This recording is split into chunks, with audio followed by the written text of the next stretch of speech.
বিবি মারা গেছে, আপনি একা যাবেন দোয়া করতে, অন্ধকার কবরে নিজে নামবেন, কবরে নিজে নামবেন।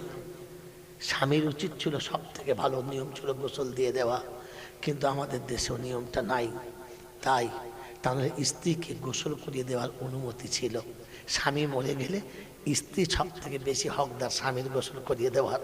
সারা জীবন তো গোসলের পানি ওই তুলে দিয়েছে, সারা জীবন তো গোসল ওই করিয়ে দিয়েছে, সারা জীবন তো সাবান ওই এনে দিয়েছে, সারা জীবন তো তোয়ালি ওই এনে দিয়েছে, সারা জীবন তো পরনের কাপড় ওই ধুয়ে দিয়েছে। মরণের পরে তো ওরই সব থেকে বড় হক ছিল গোসল করিয়ে দেওয়ার। কারণ স্বামীকে বিবি যত ভালো করে গোসল করাতে পারে, পৃথিবীর আর কেউ অতটা ভালো করে গোসল করাতে পারে না। আমার বন্ধুরা, আমার আল্লাহওয়ালা ভাইরা, যেদিন স্ত্রী মারা যাবে সেদিন আপনি কবরে প্রথম নামবেন, আর কোলে নিজে নেবেন, আর কাউকে নিতে দেবেন না। কারণ আপনার কোলে চেপে বাপের বাড়ি থেকে আপনার বিছানা এসেছিল, আর একবার আপনার কোলে চেপে যেতে চেয়েছে। মনে পড়ে ফাতেমাতু জোহরা আলী কাদামাল্লাহ ওয়াজহুকে শুনেছিলেন, স্বামী জীবনে কিচ্ছু চাই নাই, আর যাবার সময় বলে যাচ্ছি একটা কথা আমার মেনে নেবে। বললে কি? বলে অন্ধকার কবরে তুমি আমাকে একা শোয়াবে, আর যেন কেউ শোয়ায় না, কবরে তুমি আমাকে একা নিয়ে যেও। এই জন্যে পৃথিবীর কোনো মানুষ আমার ওজনটা জানে না, আর মরার পরে কেউ জানুক এটা আমি চাই না। তাই তুমি আমাকে একা কোলে করে শুইয়ে দেবে। সেদিন হয়তো আলী কাদামাল্লাহ ওয়াজহু ফাতেমাতু জোহরার চেহারা খুলে বলেছিল, ফাতেমা চলে যাচ্ছ, যাও যাও, চলে যাও।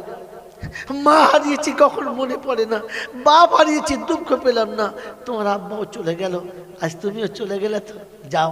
তো আমার একটা কথা তোমার কাছে, কোনোদিন যেন বাপের কাছে গিয়ে বলে দিও না, কোনোদিন যেন বাপের কাছে গিয়ে বলে দিও না যে আব্বা গো, তুমি যার কাছে দিয়েছিলে না, সে আমার শখ মেটাতে পারে নাই, সে আমার আহ্লাদ মেটাতে পারে নাই, জীবনে একটা ভালো কাপড় দিতে পারে নাই, এটা তুমি যেন তোমার আব্বার কাছে বলে দিও না। তাহলে আমি আলী কাল কিয়ামতের ময়দানে আমার নবীর সামনে মুখটা দেখাতে পারবো না। ওই মুসলমানের ছেলেরা বলেন না, বিবিদের সঙ্গে যে ব্যবহার করেছেন, মুখ দেখাবার জায়গা রেখেছেন তো, রেখেছেন তো, রেখেছেন তো? আমার বন্ধুরা, আমার আল্লাহওয়ালা ভাইরা, আল্লাহ নবী সাল্লাল্লাহু আলাইহি ওয়াসাল্লাম শোনাচ্ছেন যে সেদিন তোমাকে শুনিয়ে দিয়েছিলাম, আজ শুনিয়ে দিয়ে গেলাম, একা কবরে শুইয়ে দিও, আর কবরে শুইয়ে দিয়ে মুখটা খুলে সালাম দিয়ে বলে দিও, সাথ দেবো বলে হাত ধরে এসেছিলে, সাথ দেবো বলে হাত ধরে এসেছিলে, আজ একাই চলে যাচ্ছে তো, যাও, আমি তোমাকে ভুলে যাই নাই, তুমি আমাকে ভুলে চলে যাচ্ছ, যাও, আমি তোমাকে ভুলে যাই নাই।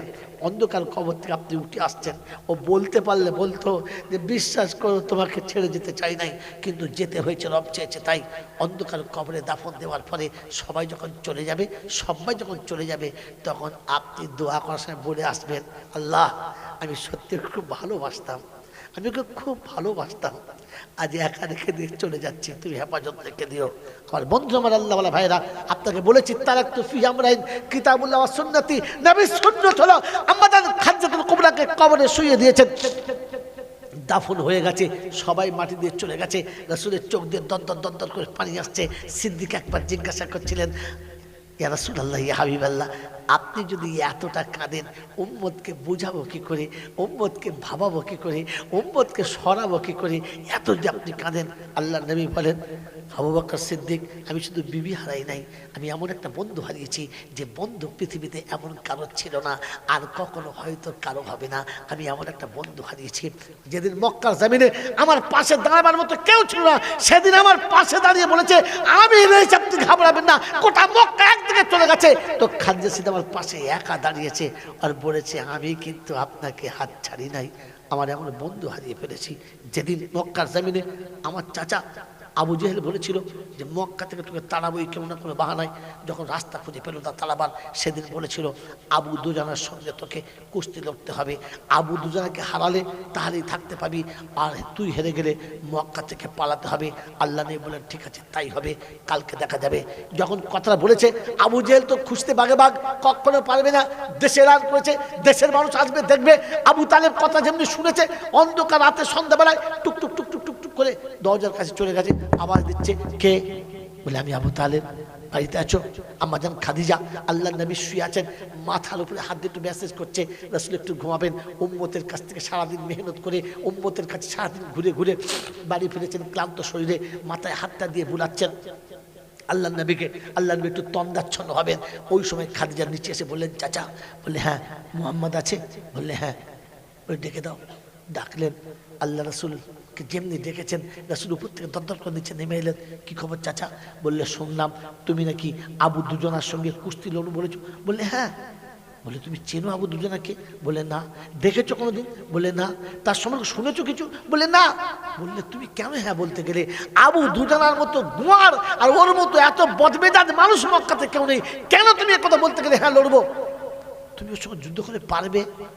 সেদিন আল্লাহ নবী সাল্লাল্লাহু আলাইহি ওয়াসাল্লাম বলেছিলেন চাচা আপনি আব্দুল্লাহর বেটা মুহাম্মদকে দেখেছেন, মুহাম্মাদুর রাসূলুল্লাহকে আপনি দেখেন নাই। সেদিন প্রথম বলেছিলেন চাচা আপনি আব্দুল্লাহর বেটা মুহাম্মদকে দেখেছেন, মুহাম্মাদুর রাসূলুল্লাহকে দেখেন নাই। আল্লাহ নবী চাচাকে সান্ত্বনা দিয়ে বিদায় দিলেন। উপরে গিয়ে যেমনি শুয়েছেন, আম্মাজান খাদিজা কোল পেতে দিয়ে আল্লাহ রসুলের মাথাটা কোলের উপরে রেখে আস্তে করে মেসেজ করছেন যেন আল্লাহ রসুল ঘুমিয়ে যায়। আল্লাহ রসুলের চোখটা একটু লেগেছে, দেখেন দরদর করে চোখের পানি, একেবারে মুখটা ভিজে গেছে গরম পানিতে। আল্লাহ নবী উঠে বসে পড়লেন আর আম্মাজান খাদিজাকে কাছে ডেকে নিয়ে বললেন কাঁদছো কেন? কি হয়েছে? কি হয়েছে বলো না। বলছে আপনি কেন আপনি যুদ্ধেতে কুস্তিতে আপনি তৈরি হলেন? বলে কেন? বলে শোনেন, আমি মালিকুত তুজ্জার হিসেবে, ব্যবসায়ীদের রানী হিসাবে মক্কার জামিনে অনেকবার অনেক কুস্তিতে চিফ গেস্ট হয়ে গেছি, অতএব আবু দুজনাকে খুব কাছ থেকে দেখেছি। এত বড় হিংস্র মানুষ হয় না, ওকে মানুষ বলে মনে হয় না। আপনি কেন এ কথা বলতে গেলেন, যে কেন এ কথা বলতে গেলেন যে আপনি ওর সঙ্গে কুস্তি লড়বেন, আপনি পারবেন? আল্লাহ রাসূল সেদিন বলেছিলেন খাদিজা তুমি শুধু আমাকেই দেখেছো, তুমি শুধু আমাকেই চিনেছ, এখনো আল্লাহ রাসূলকে চেনো নাই। এসো আল্লাহ রাসূলকে চেনার জন্য। আল্লাহ নবী খাদিজাতুল কুবরাকে কোলের কাছে টেনে নিয়ে সান্ত্বনা দিয়ে ঘুম পাড়িয়ে দিলেন। ফজরের নামাজ পড়ে আল্লাহ নবী বসে আছেন। ফাতেমাতুজ জোহরা ছোট বাচ্চা মেয়ে সব খবর শুনেছে, আর আস্তে আস্তে হেঁটে এসে আব্বার গলাটা পেছন দিক থেকে জড়িয়ে ধরে বলেছে কানের কাছে, আব্বু আজকের যুদ্ধে তুমি জিততে পারবে তো? আজকে লড়াইয়ে তুমি বিজয়ী হবে তো?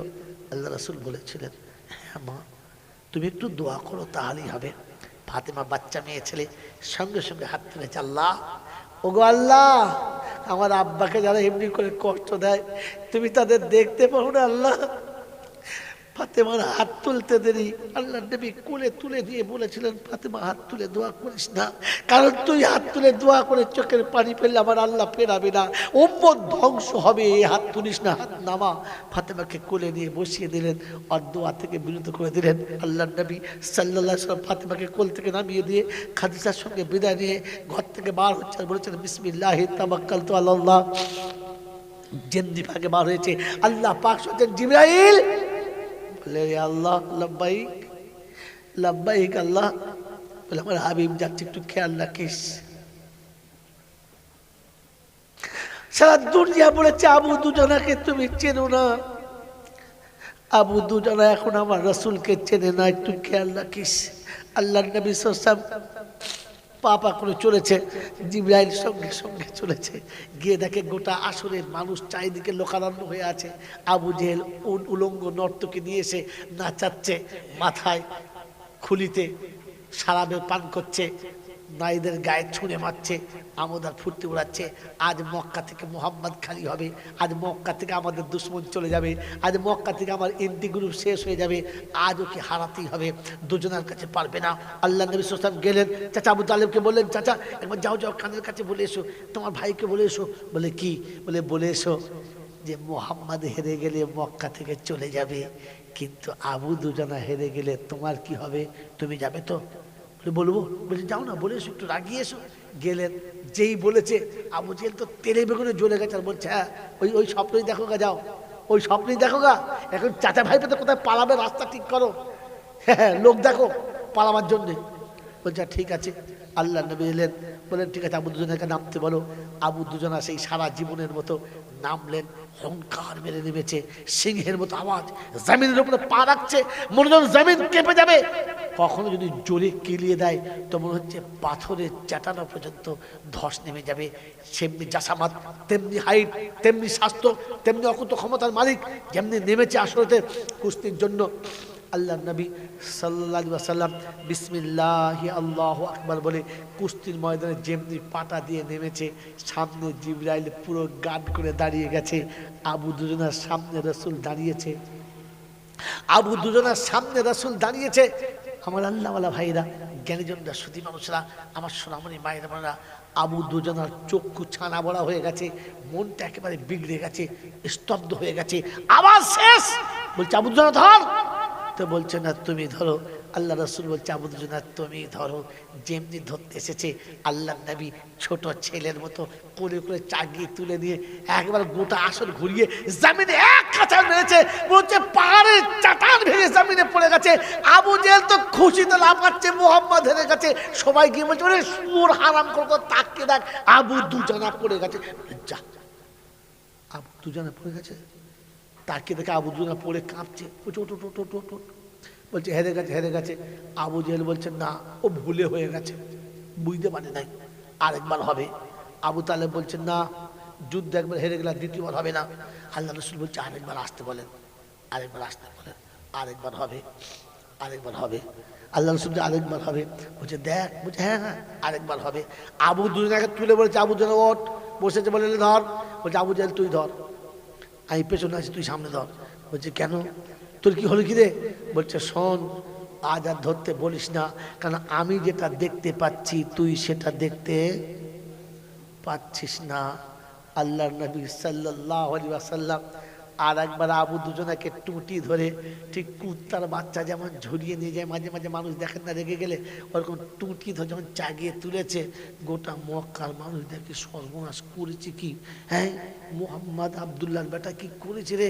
আমার বাবাজির, আমার সোনার চাঁদ বন্ধুরা, আমার আল্লাহওয়ালা ভাইরা, জ্ঞানীজনরা, সুধী মানুষরা, আর আবু বকর সিদ্দিক বলেন, আল্লাহ নবী বলেন আবু বকর আমার সেই বন্ধু যে আমাকে পাশে দাঁড়িয়ে সান্ত্বনা দিয়েছিল, চোখের পানি ফেলে খোদার কাছে দোয়া চেয়েছিল, ওগো পরওয়ারদিগার আলম, ওগো মওলাই হাকিম, আমি দুবার কাছে চুরি ভেঙেছি, তৃতীয়বার আর ভাঙতে চাই না, তাই বিধবা হয়ে ইয়েতিমের হাত ধরে বাকি জীবন বাঁচতে চেয়েছি, আমাকে আর বিধবার পোশাক পরিও না। ও আমার আবু বকর, আমি সেই বন্ধুকে হারিয়েছি, যাও তুমি চলে যাও। আবু বকর সিদ্দিক চলে গেছে, আবু বকর সিদ্দিক চলে গেছে। আল্লাহ নবী চুপচাপ দাঁড়িয়ে আছেন, কবর দিকে তাকিয়ে আছেন, চোখ দিয়ে পানি দরদর করে আসছে।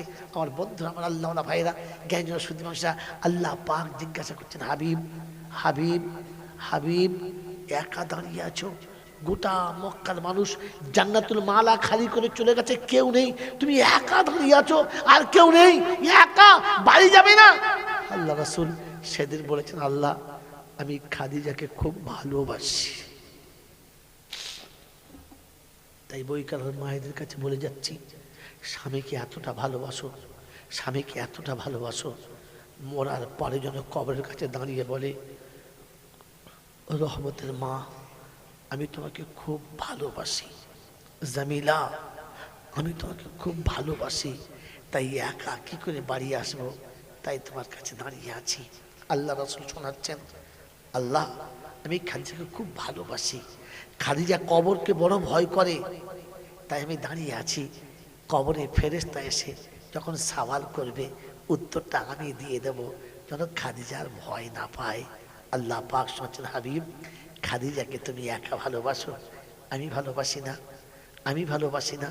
সারা জীবন কোরআন শুনেছেন, কি শুনেছেন? ইন কুনতুম তুহিব্বুনাল্লাহ ফাত্তাবিউনি ইউহিব্বুকুমুল্লাহ, তুমি শুনিয়েছো, তাই তোমার খাদিজা তোমাকে এতটা ইত্তেবা করেছে, এতটা তোমাকে ভালোবেসে স্মরণ করেছে, পাহাড়ের উপরে চাপতে গিয়ে পা স্লিপ করে তলার মাংস ছেড়ে গেছে, রক্ত ফেক দিয়ে পাথরটাকে লাল করে দিয়েছে, আর উত্তপ্ত গরমের সময়তে ওই কাটা পা দিয়ে পা করে চেপে গেছে। তোমার সঙ্গে সাক্ষাৎ করার আগে চেহারাটা হালকা করে কাপড়ে মুছে নিয়েছে, যেন মুখের মলিনতা দেখে স্বামী বুঝতে না পারে যে আমার কষ্ট হচ্ছে। হাসি মুখে তোমার সঙ্গে দেখা করেছে। খাদিজার এই ইত্তেবারি অনুসরণ দেখে আমি আল্লাহ এতটা খুশি হয়েছি যে সেদিন জিবরাইলকে দিয়ে বলে পাঠিয়েছিলাম, হাবিব খাদিজা আসলে বলে দিও আল্লাহ সালাম দিয়েছে। যখন খাদিজা কুবরা তোমার সঙ্গে সাক্ষাৎ করে আর তুমি বললে খাদিজা আজ শুভ সংবাদ শুনে নাও, আল্লাহ তোমাকে সালাম দিয়েছে, শুনতেই খাদিজা টুক করে কেঁদে গেছে, পাথরের গায়ে মাথা রেখে সেদিন কেঁদেছে আর বলেছে আমার নারী জীবন সার্থক হয়ে গেছে, আমার নারী জীবন ধন্য হয়ে গেছে যে আজ আল্লাহ আমাকে সালাম দিয়েছে। ওগো রাসূলুল্লাহ, ওগো আল্লাহর হাবিব, সালামের জবাবটা আপনি দিয়ে দেবেন আমার তরফ থেকে। আমি নারী, তাই রবের সালামের জবাব দিতে কি পারি, আপনি আমাকে সালামটা জবাব দিয়ে দেবেন। আল্লাহ বলেন হাবিব ওই দিন আমি খাদিজাকে এত ভালোবেসেছি যে ভালোবাসার কারণে আজকের খাদিজার কবর যে ফেরেশতা আসবে তাকে রাস্তায় আটকে দিয়ে বলেছি খাদিজার কবরের জবাবটা আমার কাছ থেকে নিয়ে যা, খাদিজার কবরে যেতে হবে না। ও আল্লাহ পাক বলছে হাবিব কিয়ামত পর্যন্ত খাদিজার কবরে কোনো ফেরেশতার সওয়ালের করতে আসবে না আর খাদিজাকে বিরক্ত করবে না। আল্লাহর নবী সাল্লাল্লাহু আলাইহি ওয়াসাল্লাম দুঃখ করে কেঁদে জমিনে পড়ে গেলেন আর কাঁদতে শুরু করলেন। আল্লাহ পাক জিজ্ঞাসা করছে হাবিব খাদিজার কবরের চিন্তা তো দূর করে দিলাম, ফের কাঁদো কিসে? আল্লাহর নবী বলেন পরওয়ারদিগার আলম, জমিনে যখনই হাত তুলেছি উম্মতের জন্য কেঁদেছি, খাদিজার জন্য কাঁদি নাই। আসমানে আপনার কাছে গেছি আর সে বসে সেদিন উম্মতের জন্য কেঁদেছি, খাদিজার জন্য কাঁদি নাই। সফরে উম্মতের জন্য কেঁদেছি, হাজারে উম্মতের জন্য কেঁদেছি, সারা জীবন উম্মতের জন্য কেঁদেছি, আজ উম্মতের জন্য কাঁদছি, কিয়ামত উম্মতের জন্য কাঁদবো। আপনি কবরে খাদিজার জবাব তো দিয়ে দিলেন, আমার গুনেহগার উম্মতের কবরে কি হবে আপনি আমাকে বলবেন না? আমার উম্মতের কবরের জবাব কে দেবেন? আপনি বলে দিলেন না। আল্লাহ নবী সাল্লাল্লাহু আলাইহি ওয়াসাল্লামের সওয়ালের জবাবে আল্লাহ পাক শোনাচ্ছে হাবিব তোমার উম্মতকে আমার কাছে পাঠিয়ে দিও, বাকিটা আমি ব্যবস্থা করে নেব। সেজন্য বিশ্বনবী জনাবে মুহাম্মদ রাসূলুল্লাহ সাল্লাল্লাহু তাআলা আলাইহি ওয়াসাল্লাম মৃত্যুর শেষ সময়ে, মৃত্যুর একেবারে শেষ সময়ে যখন জ্ঞান হারিয়ে ফেলেছেন, আর জ্ঞান আসছে না, অন্ধকার হয়ে গেছে, মাগরিবের আযান হয়ে গেছে, সাহাবীরা নামাজে চলে গেছে, আল্লাহর নবী ছাড়া সাহাবী নামাজে দাঁড়িয়েছেন, সিদ্দিক একবার ইমামতি করছেন, উম্মত ডুকরে ডুকরে কাঁদছে। নবী হারা উম্মত প্রথম নামাজে দাঁড়িয়েছে, নবী ছাড়া উম্মত প্রথম মসজিদে নামাজ হচ্ছে। সেদিন ইমামতি কে করবে? সবাই বললেন আবু বকর সিদ্দিককে দাঁড় করে দাও, কারণ নবী আবু বকরকে দিয়ে ইমামতি করিয়েছে। তাই সেদিন নবীর জায়গাতে, নবুয়তের জায়গাতে সিদ্দিক আকবর দাঁড়িয়েছে, নামাজ চলছে। ইমাম যত জোরে কাঁদে, মুক্তাদি তার থেকে বেশি কাঁদে, কান্নার রোল চলেছে, নামাজের ভিতরে কান্নার স্রোত বয়ে চলেছে। আল্লাহ নবীর হঠাৎ তন্দাচ্ছন্ন হয়ে গেছে আর জিজ্ঞাসা করছে আয়েশা আমি কোথায়? বলে আল্লাহর হাবিব আপনি আমার বিছানায়। বলে আমার সব সাথীরা কোথায়, আমার সাহাবীরা সব কোথায়? বললে সব নামাজে চলে গেছে মসজিদে। আল্লাহ রাসূল শুয়ে আছেন, চোখ দিয়ে দরদর করে পানি আসছে। আম্মা জান আয়েশা ছুটে এসে কাছে বসে কপালে হাতটা রেখে সান্ত্বনা দিচ্ছেন, চোখের মুক্ত ঝরা বিন্দুগুলোকে একটা একটা করে হাতে নিয়ে নিজের গায়েতে মুলছেন আর বলছেন আল্লাহর হাবিব নামাজে রক্ত চলে যায় নাই, আমি আয়েশা রুহমায়রা আপনাকে কোলে করে ওযু করিয়ে দিচ্ছি, আপনি নামাজ পড়ে নেন। এই সময় আপনার এই যা শরীর, এতে জামাতে যাওয়া জরুরি নয়, আপনি বাড়িতে পড়ে নেন, আমার আল্লাহ আপনাকে কোনো কিছু বলবেন না, আপনি নামাজ ঘরে পড়ে নেন, ওঠেন আমি আপনাকে ওযু করিয়ে দিচ্ছি। আল্লাহ নবী বললেন আয়েশা আমাকে তুলে একটু বসাবে, আমাকে তুলে একটু বসাবে? বলে ইয়া রাসূলুল্লাহ অবশ্যই বসাচ্ছি। টেনে তুলে দিলেন, সিনার উপরে হেলান দিয়ে বসিয়ে দিলেন, মাথাটা একেবারে কাঁধের উপরে চাপিয়ে দিলেন। আল্লাহ নবী উঠে বসে বললেন আয়েশা একটু দরজার কাছে নিয়ে চলো। কাছে নিয়ে গেলেন, বললেন সামনের পর্দাটা সরাও, আমাকে একবার দেখতে দাও আমার উম্মত কেমন করে নামাজ পড়ছে। যেমনি সরিয়ে দিয়েছে, উম্মত নামাজে দাঁড়িয়ে আছে, ডুকরে কাঞ্চার নামাজ পড়ছে। আল্লাহ নবীও কেঁদে গেলেন আর বলেন আল্লাহ তুমি সাক্ষী থাকো, আল্লাহ তুমি সাক্ষী থাকো, আমার সারা জীবনের মেহনত আজ কাজ হয়েছে। আজ আমি ছাড়া, উম্মত আমাকে ছাড়া তোমাকে চিনতে পেরেছে। আমাকে বিছানায় শুইয়ে রেখে তোমার দরবারে হাত দিয়েছে, তুমি দেখেছো নবী ছেড়েছে তবু তোমাকে ছেড়ে নাই। এই রব্বুল আলামিন আল্লাহ, আমি আমার এতিম উম্মতদেরকে তোমার দরজাতে তুলে দিয়েছি, আমি আমার এতিম উম্মতদেরকে তোমার বারান্দায় তুলে দিয়েছি। এতিম হয়ে পৃথিবীতে বাস করার কি জ্বালা আমি জানি, তাই এতিম নবী আমি, আমার এতিম উম্মত আজ তোমার ঘরের উপরে তুলে দিয়েছি। আমার উম্মতকে তুমি কষ্ট দেবে না বলো, আমার উম্মতকে তুমি লাঞ্ছিত করবে না বলো, আমার উম্মতকে কোনো দিন তুমি বিপদে ফেলবে না বলো, আমার উম্মতকে তোমার কাছে আমানত রেখে যাচ্ছি। ওদের আল্লাহ পাক শুনেছে, হাবিব উম্মতকে বলে দিও তুমি যেখানে ওদের আমানত রেখে যাচ্ছ ও যেন এই জায়গাতে থাকে। আমি আল্লাহ দেখে নেবো ওর গায়েকে হাত দেয়, আমি আল্লাহ দেখে নেবো ওর গায়ে থেকে স্পর্শ করে। যারা তোমার উম্মত হবে আর আমার এই ঠিকানায় এসে দাঁড়িয়ে যাবে, হাত তুললে হাত ওখানে রেখে চলে যেতে হবে, ও হাত আর ফিরে কোনোদিন যাবে না, কারণ তুমি আমার কাছে আমানত দিয়ে গেছো। আমি আমানতের খেয়ানত করি না। ও মুসলমান উম্মতে মুহাম্মাদি, তোমাকে তো আমার নবী আমার আল্লাহর ঘরে আমানত দিয়ে গেছে, আল্লাহর ঘরে আমানত দিয়ে গেছে। আজ আমি আল্লাহর ঘরে ছেড়ে দিয়ে, আমানতের জায়গা ছেড়ে দিয়ে মোড়ের মাথায় বসেছি, চায়ের দোকানে বসেছি, মাচাতে বসেছি, বাজি আড্ডাতে তাসাতে বসেছি। আজ মসজিদের ভেতরে বসতে সময় লাগে না। আমার বন্ধুরা, আমার আল্লাহওয়ালা ভাইরা, আমার জ্ঞানযুক্ত সুন্দরী মানুষরা, আমার সোনামণি মায়েরা বোনেরা, আল্লাহ পাক শোনাচ্ছেন, হাবিব তোমার উম্মতকে আমার বারান্দায় একবার চলে আসতে বলো, দেখবো ফের তোমার উম্মতের গায়ে কি হাত লাগায়। আমি আমার হাবিবের কাছে আমানত নিয়েছি, আমার আমানতে কাউকে খেয়ানত করতে দেবো না।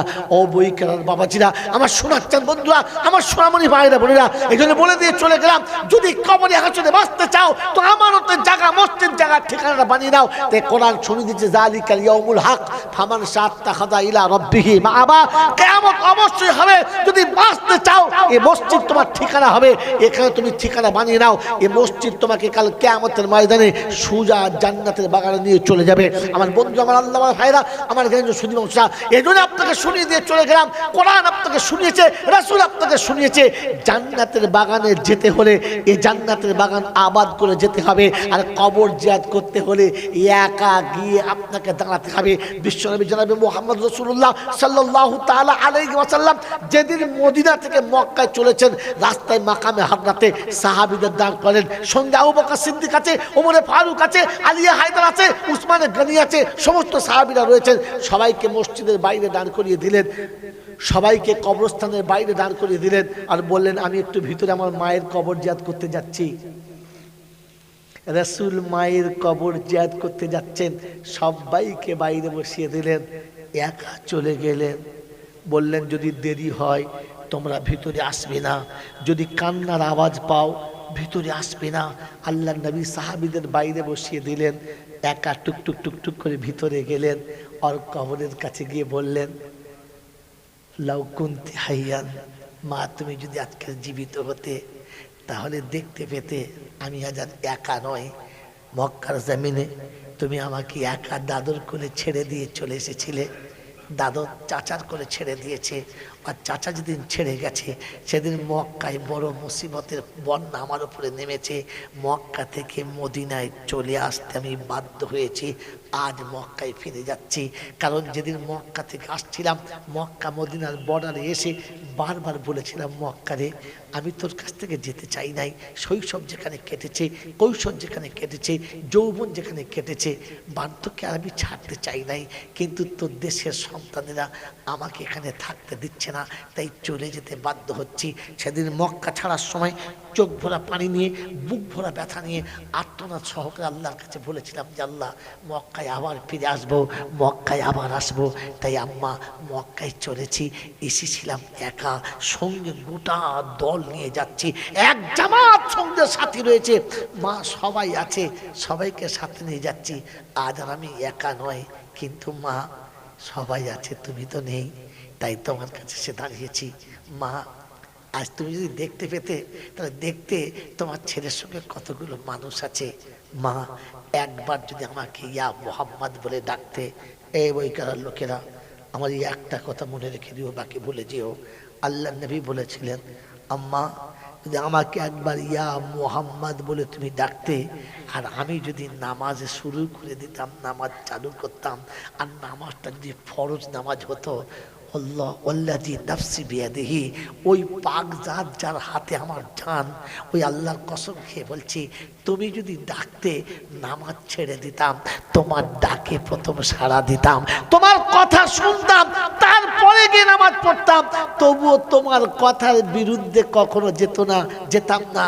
ওগো উম্মতে মুহাম্মাদি, ওগো বৈকারান বাবাজিরা, রাসূল শোনাচ্ছে, মা তুমি ডাকলে প্রথম তোমার ডাকে সাড়া দিতাম, প্রয়োজনে নামাজটা ছেড়ে দিতাম।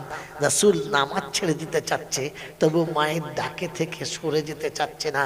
আমি আপনি যারা আজ মসজিদের জলসায় বসেছি, খোদার ঘরের সামনে বসেছি, জান্নাতের বাগানে বসেছি, মনে মনে প্রতিজ্ঞা করে নেই যে রাসূল কিয়ামতের ময়দানে তোমার সঙ্গে থাকতে চাই। তাই আজ থেকে প্রতিজ্ঞা করি, মা ডাকলে সাড়া দেবো, সাড়া না দিয়ে যাবার কোনো রকমের কায়দা নাই। আজ পৃথিবী থেকে মায়ের কথা একবার মনে করে নেন। আল্লাহ পাক আপনাকে আমাকে স্মরণ করিয়ে দিয়েছিল, ওয়াহফিজ লাহুমা জানাহাদ যুল্লি মিনার রাহমাহ, ওদের দুজনকে বাহুর ভেতরে, ডানার ভেতরে একটু আড়াল করে রেখে দিস। যেমন মুরগি হাঁসের বাচ্চা মায়ের ডানার ভেতর থাকলে পৃথিবীর কোনো ঝড়, কোনো মুসিবত তার গায়ের উপরে যায় না, মায়ের পিঠের উপর সব সয়ে যায়, ঠিক তেমনি আব্বা মাকে একটু ডানার ভিতরে রাখিস, কোনো ঝড় তাকে যেন স্পর্শ করে না। আল্লাহ নবী শোনাচ্ছে, মা তোমার ডাকে আগে সাড়া দিতাম, তারপরে নামাজে দাঁড়াতাম। ও মুসলমানের ছেলে, বলেন আমি আমার মায়ের সঙ্গে ব্যবহারটা একটু ভালো করবো ইনশাআল্লাহ? করবেন ইনশাআল্লাহ? করবেন ইনশাআল্লাহ? আর মরে গেলে মায়ের কবরের কাছে একা যাবো ইনশাআল্লাহ, যাবো ইনশাআল্লাহ। আমার বাবাদের আমার শোনাচ্ছেন বন্ধুরা, আমার জ্ঞানযোগ্য সুধী মানুষরা, আল্লাহ পাকের কাছে দোয়া চাই, আল্লাহ যেন আমাদেরকে কোরআন হাদিসে মেনে নেবার তৌফিক দেয়, বোঝার তৌফিক দেয়। চলে যাবার প্রয়োজন এটা বলতে যাবেন না যে মৌলভী জনাল বলছে বলুক, এতদিন যা করেছি ওটা কি ভুল করেছি, তার ওরা কি সব ভুল করেছে, এই মনে করে দ্বিতীয়বার এই ভুলটা করবেন না, তাহলে কিন্তু খোদার কাছে আপনি ফেঁসে যাবেন, আমার আর কিছু করার থাকবে না। আমার আল্লাহ ওয়ালা ভাইরা, এই জন্য জান্নাতে আমরা সকলে যেতে চাই, যাবো ইনশাআল্লাহ। বলুন যাবো ইনশাআল্লাহ। বন্ধু আল্লাহ পাক শোনাচ্ছেন, শুনে রেখে দাও, ফাআম্মা মান তাগা ওয়া আসারাল হায়াতাদ দুনিয়া ফাইনাল জাহিমা হিয়াল মাওয়া। জাহান্নামে যাওয়ার জন্য দুটো রাস্তা। এক নম্বর, কোনো কানুন মেনে নেবে না। প্রথমে বলেছিলাম জানোয়ারে কোনো কানুন মানে না, তাই জানোয়ার কোনোদিন জান্নাতে যাবে না। আজকে শোনার পরে যদি আপনি মনে মনে করেন যা বলছে বলুক, যা শুনেছি শুনেছি, যা করেছি তাই করব, তাহলে বুঝবো আপনি জানোয়ার হয়ে মরবেন, আর জাহান্নাম আপনার ঠিকানা। পৃথিবীর কোনো মামু আপনাকে বাঁচাতে পারবে না। ফাআম্মা মান তাগা, কোরআন শোনাচ্ছে, যখন বাঁধন মানবে না, শাসন মানবে না, তখন জাহান্নাম তার ঠিকানা। ওয়া আসারাল হায়াতাদ দুনিয়া, আর দুনিয়া যখন তার কাছে বড় হবে, জাহান্নাম তখন তার কাছে ঠিকানা হবে। ওই বৈকার বাবাজিরা বলেন, আমার কাছে দুনিয়া বড় না আখিরাত বড়? তাড়াতাড়ি ভেবে বলবেন, আজকের আমার কাছে দুনিয়া বড় না আখিরাত বড়? দুনিয়ার সুখের জন্য ছেলের 4টে বাড়ি, মেয়ের সুখের জন্য দামি 4 চাকা গাড়ি, আর বিবির সুখের জন্য সোনা 40 ভরি। এবার তোর জন্য আমি কি করি, কি করে দোয়া করি? সবার জন্য সব রাখিনি, তোর জন্য কি রেখেছিস? আমার জন্য কিচ্ছু নাই। তাই কোরআন শোনাচ্ছে, ওয়াইদাল কুবুর বুসিরাত আলিমাত নাফসুম মা কদ্দামাত ওয়া আখারাত। কবর যখন ফাটবে আর নারী পুরুষ শিশুতে বৃদ্ধতে একসঙ্গে যখন উঠবে, তখন দেখতে পাবে কি রেখেছে আর কি নিয়ে এসেছে। সব তো আখিরাতের জন্য জমা রেখেছে যারা, মানুষ হলো তারা, দুনিয়ার জন্য ছেড়ে গেছে যারা, জানোয়ার হলো তারা। ওই বাবাজি আমার আল্লাহ আমার ভাইরা, একবার ভেবে দেখি আমরা কারা? রেখে যাচ্ছি না নিয়ে যাচ্ছি, রেখে যাচ্ছি না নিয়ে যাচ্ছি। আমার আল্লাহ ভাইরা, জ্ঞানজন্য সুধী মানুষরা, ফেরাউনের নাম শুনেছেন না শোনেন নাই? হ্যাঁ না বলেন? ফেরাউনের নাম শুনেছেন? কে শোনেন নাই হাত তোলেন তো? কে শোনেন না? শোনেন নাই? এই মাল কোথায় হাত তোলে রে? হ্যাঁ, বাজাতেও হাত তোলে, বাচ্চাতেও হাত তোলে। কি বলেন জি? ফেরাউনের নাম সবাই শুনেছেন তো? অপরাধ কি ছিল? আনা রব্বুকুমুল আলা, আমি হলাম বড় খোদা। হ্যাঁ না না বলেন? জোরে বলেন। তো খোদাই দাবি করেছে কে? ফেরাউন। কারণ যেটা খোদা পারে সেটা আমি পারি, এই কথা বলেছিল কে? ফেরাউন। জোরে বলেন কে? আমাদের মধ্যে কে ফেরাউন আছে? হাত তোলেন। একটাও নাই। আল্লাহ পাক যে বলেছে রুজির দায়িত্ব আমার হাতে, সুখ দুঃখের দায়িত্ব আমার হাতে, শান্তি অশান্তির দায়িত্ব আমার হাতে, সবার সুখের কথা ভেবে মরেছে কে? এই বাবাজি। আর ছেলের জন্য দারুণ একটা বাড়ি চাই, দারুণ একটা গাড়ি চাই, একটা ভালো ব্যবসা চাই, ব্যাংকে 2 লাখ টাকা চাই, আমি মরে গেলে যেন ভিক না চাই। ওরে হারামখোর, ওর ভাগ্যে যদি ভিক লেখা থাকে তুই 3 কোটি টাকা দিয়ে যাবি, আর 3 মাস পরে দেখবি ফুটপাতে ভিক করছে, ও ভিক করেই খাবে, কারণ তকদিরে যেটা লেখা আছে ওটা হবে। তকদিরকে বিশ্বাস করে না যারা, আর একটা ফেরাউন হলো তারা। আল্লাহর হুকুম আর কানুনকে বিশ্বাস করে না যারা, আর একটা ফেরাউন হলো তারা। আমি আপনি ভেবে দেখি বসে বসে আমি কে আর আমরা কারা? আমার বাবাজিরা, আমার সোনার চাঁদ বন্ধুরা, ফেরাউন বলেছিল আমি খোদা, আর আমিও তো বলেছি আমি খোদার দাদা। হ্যাঁ, করে না দিয়ে গেলে আর কিছু না দিয়ে গেলে ছেলেরা খাবে কি? ঘোড়ার ডিম খাবে, ও তকদির আছে তাই খাবে। তুমি ওকে খাওয়াতে পারো? জোরে বলেন না। ছেলে জন্ম দেওয়ার আগে বিবির পেটে বাচ্চা এসেছে, দামি গরু কিনেছে, ছেলেকে দুধ আর ঘি খাওয়াবে, পুকুরে বড় বড় মাছ চাষ করেছে, সুন্দর সবজি চাষ করেছে, সব করেছে, ছেলে হয়েছে। ছেলে হওয়ার পরে মায়ের দুধকে বড় হয়েছে, 6 মাস পরে পিক পিক করছে, আর 9 মাস পরে চেক করে দেখছে যে বাবাজি লিভার ফুটো হয়ে 3টে ফুটো হয়ে গেছে। খোদা বলছে দুধ খাবা, দুধ খাবা। ভেতরে পাইপ লাইন মালিককে মাল ফুটো করে দিয়েছে। এইবার চারদিকে ছুটে বেড়াচ্ছে, ফুটো বন্ধ করতে হবে। বলছি এত ফুটো বন্ধ করলি, ওটা পাচ্ছি না, দে ফুটো বন্ধ করতে। কায়দাওয়ালা কোথাকার। হ্যাঁ, দেয়ালের ফুটো বন্ধ করেছো, লোকের ঘরের ফুটো বন্ধ করেছো, বহু লোকের তো সব ফুটো বন্ধ করেছো। ব্যাটার খালি শ্বাস নলি 3টে ফুটো হয়েছে, দম ফেলে 3 দিক ধরেছে, বলছে ফুটো বন্ধ কর। হ্যাঁ, ও খোদা বলে আমি এমন জায়গায় ফুটো করে দেবো না, তুই 7 গোষ্ঠ করে ফুটো করে বন্ধ করতে পারবি না। আমার আল্লাহ হলো ভাইরা, এখন তকদির আল্লাহর হাতে, ওটা বিশ্বাস করেন। ভালো মন্দের মালিক হলো শুধু আমার আল্লাহ, এটা বিশ্বাস করে নামো। নামবো ইনশাআল্লাহ, নামবো ইনশাআল্লাহ। আমার বন্ধুরা, আমার আল্লাহ ওয়ালা ভাইরা, জ্ঞানজন শুধু মোহাব্বত একবার দৌড় করেন, আল্লাহুম্মা।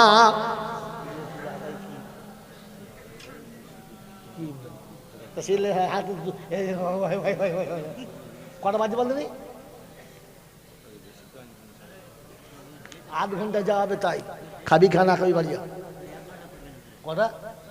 কোন কারণে? মসজিদের জন্য? আমাদের বাড়িতে মসজিদ আছে, বলতে বাবু, ওদের মসজিদ আছে, কারণ মসজিদ নাই। সারা বছর নিজেরা করে না আমাকে। বলেন বন্ধু আল্লাহ ওয়ালা ভাইরা, ওই আখিরাতকে বাঁচানোর জন্য, দুনিয়াটাকে ছোট করে কবরটাকে বড় করার জন্য আজ আপনার সামনে এসেছে মসজিদ, আল্লাহর ঘর। এটা আপনাকে বানিয়ে যেতে হবে, এখান থেকে আপনি বানিয়ে নেন। কোরআন শুনিয়ে দিয়েছে ফামান শাআত্তাখাযা ইলা রাব্বিহি মাআবা, সেজন্য মসজিদে তো একটা ঠিকানা বানিয়ে নেয়। বলেন বন্ধু, ওই মসজিদের জন্য 1টা করে 1000 টাকা কটা বন্ধু দিচ্ছেন? হাত তোলেন। প্রথম বন্ধু মসজিদের জন্য জান, মুসা, সাবির, খাতা কই? মুসা 100, মুসা 1000, সাবির 1000। তৃতীয় বন্ধু